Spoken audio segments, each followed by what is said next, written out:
Regular television camera is better because it has bigger surface. This is very small. That's it. You only get an eyeball in this one. Really.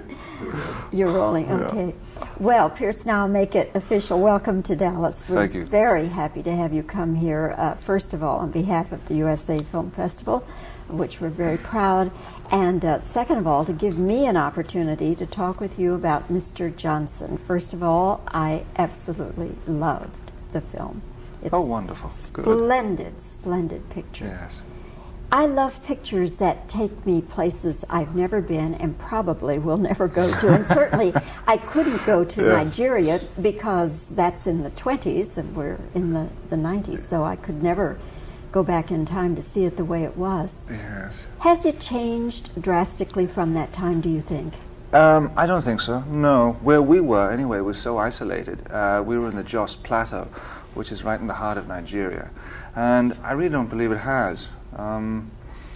It's extremely poor, and there's great corruption there, which is very saddening for the people there, the communities. But not really. I don't think it's changed that much. What was it like being on location there?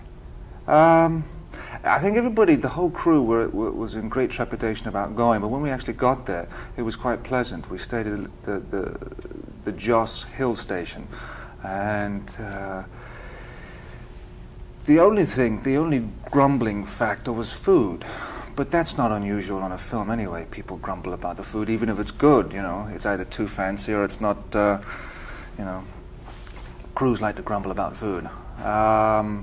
Did they serve you peanut soup? No, there wasn't peanut soup. No, there wasn't, no.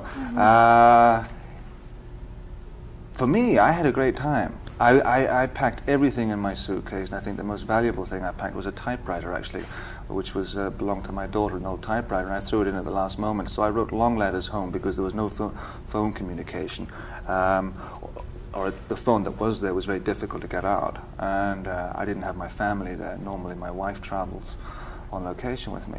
But all in all, it was a really wonderful experience. I mean, really wonderful, and thanks to Bruce Beresford, who's a great filmmaker. He created a wonderful atmosphere on the set. And what you see in the film, that village was built about 6 miles away from the hotel on an old football field. So it was like going to a studio.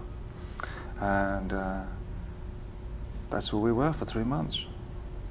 How did the local people react to all of that? Local people were very cooperative. And thanks in a big way to Chief Ogunde, who is a Nigerian, who was a Nigerian. He died actually, sadly, 2 weeks after the film finished. He was a great character. He was up in his 90s, mind you, and had been gravely ill for some time. But I don't think they would have been able to make the film without Chief Ogunde. He ran the national dance troupe of Nigeria, and he supplied all the dances that you see in the film, and also helped to mediate between the local emirs, because there's lots of palms to be greased.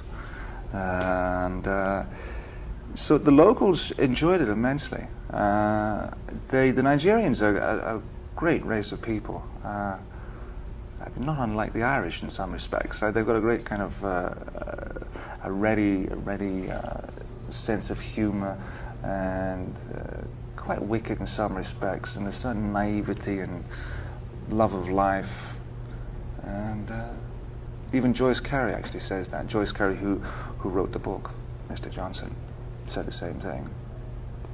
I know that Joyce Carey spent some time in Nigeria, so was the book in any sense autobiographical? I believe so, yes. I mean, when you read about his life, I mean, he was a district officer. He did encounter a lot of the same things that my character, Harry Rudbeck, encounters. So yes, it was somewhat autobiographical. Altogether, how long were you in Nigeria? 3 months. 3 months. Ooh, long shoot. Long time, yeah, a long time. And I think, and I said before, people were in trepidation about going there because we were in the middle of nowhere. So if you did get sick or something terrible happened to you, it did involve about an 8-hour car ride to the local airport and then getting out of there is not the easiest thing. It's absolute mayhem at the airports, again because of the corruption factor. Everybody has to be paid off, and it was not uncommon to go to the airport with stacks of naira in your hands, just going, and one guy would check your bag, and the next guy would want money, and the next guy would want money. So you know, there was a certain trepidation about going there, but all in all, it was a fabulous experience, and there was a tight-knit crew, small company, and the best of circumstances to work under. What was Bruce Beresford's budget for the film?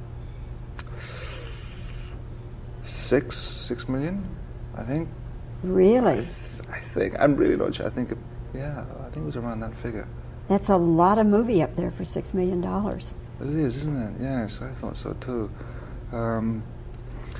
Peter James, who's the DP, did a marvelous job on it as well. And Peter worked on Driving Miss Daisy. He's an Australian fellow. And Herbert Pinter, who did Gallipoli, designed the sets, and he too, created such a wonderful world there. Again, it looks real. It doesn't look like a movie set, but he spent about 6 months there before the film started shooting, building that village, building my hut and the Emir's palace. And I think they took him out in a straitjacket in the end, actually. He went pretty gaga. As nice as it all was, you need to get home. Since it did take the Nigerians back to a colonial time in their lives, did they comment at all on that, or what it was like, or if the movie was true, or?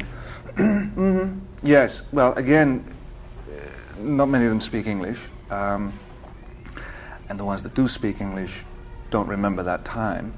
But Chief Ogunde did remember that time, and when I walked onto the set the very first day with my pith helmet and my pipe and my Harry Rudbeck outfit, the district officer's outfit, he was agog and came forth with a lot of stories of the district officers that he had known.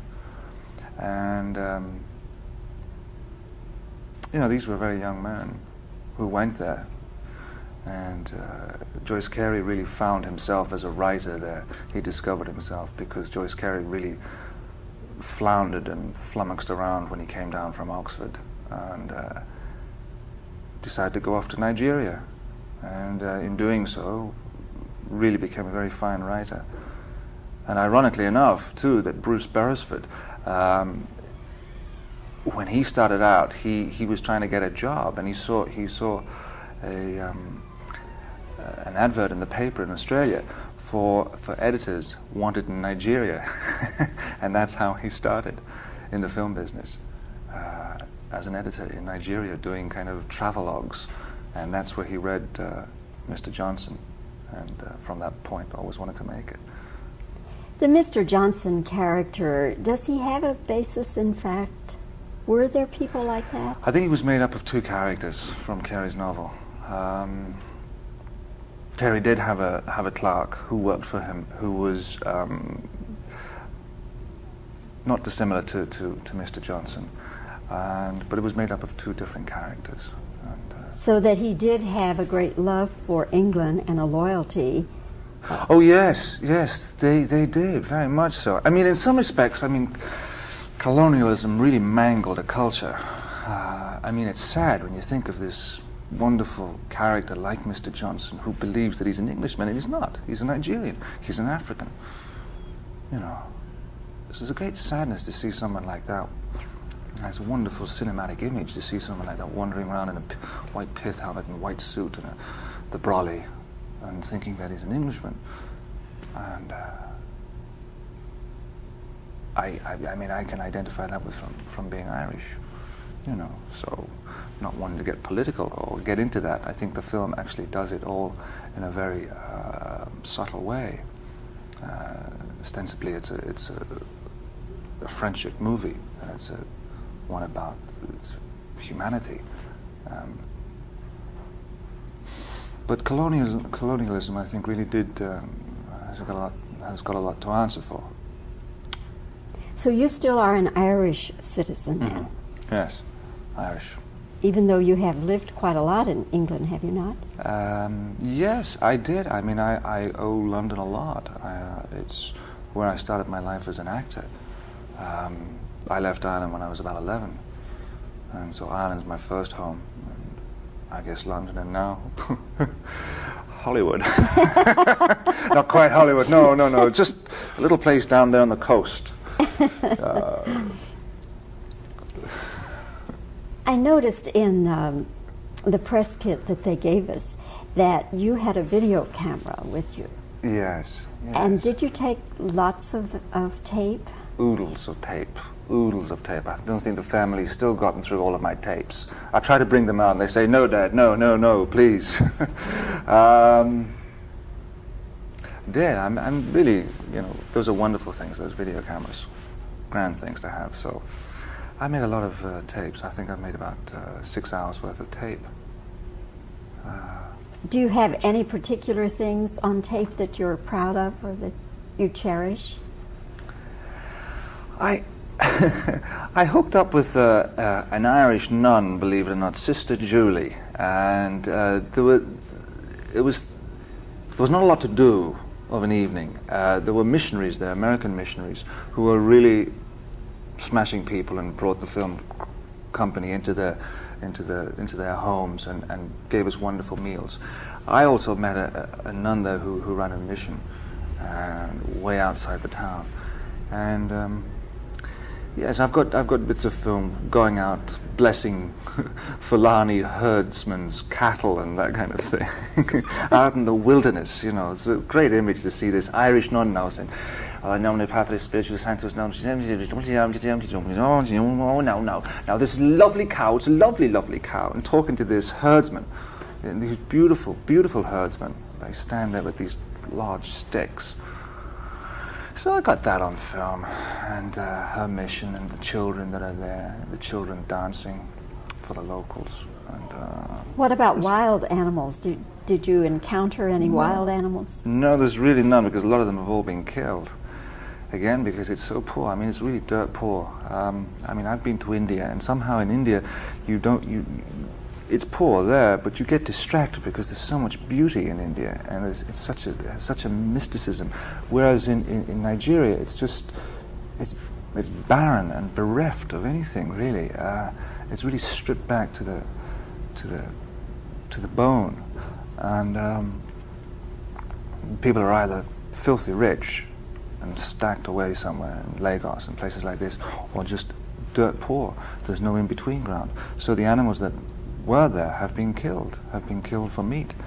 There was a game reserve there, and the guy who ran it, they found out, had a local restaurant and was killing the animals and putting them on the tables. So it's terribly sad, and you really see it, right up close in your face. But again, that being said, from within all this poverty, there was a great richness of character and strength, as always within situations like this, and a wonderful love of life. Well, maybe the film company pumped a little money into the economy that might have helped a bit. I think so, yeah. I think they're all living in the village, actually, the one that we left. It was going to go, I think the local emirs, there were two of them, I think, which were bickering for the rights of it, because it was quite a beautiful village, what Herbert Pinter had built. Excuse me. And it was the first film also to be made in Nigeria. They'd never made a film there before. And so it was a great novelty for them. In fact, the first day of filming, I think they had, from a 800-mile radius, they had people come in. They were absolutely, I didn't work the first few days, but I heard about this. There were people, just thousands of people, who came to watch this film being made. And they weren't superstitious about having their images on film? No. No, it's not like the Chinese or people like that. No, they rather liked it, actually. Can't remember any incidents. No, they loved the Polaroid. If you bring Polaroids into countries like Nigeria and places like that, I mean, instant picture, you become a real witch doctor, as it were. In fact, that was one of the highlights, to go down to the local village and watch the witch doctor perform. Really bizarre. Couldn't understand it. But the first time I saw this man kind of with a piece of string on a guy's elbow, and the guy was a cripple, and he was wrenching his elbow up in the air and then stretching it out. This young man was in absolute agony, and it was just a piece of string he had on his arm. Oh, really bizarre stuff. Someday you're going to have to write a book, because you've been on so many foreign locations. You could probably write volumes, Pierce. Oh, I could, yes. Bore the world, maybe. Anyway, no, the next job is in Los Angeles, thank God.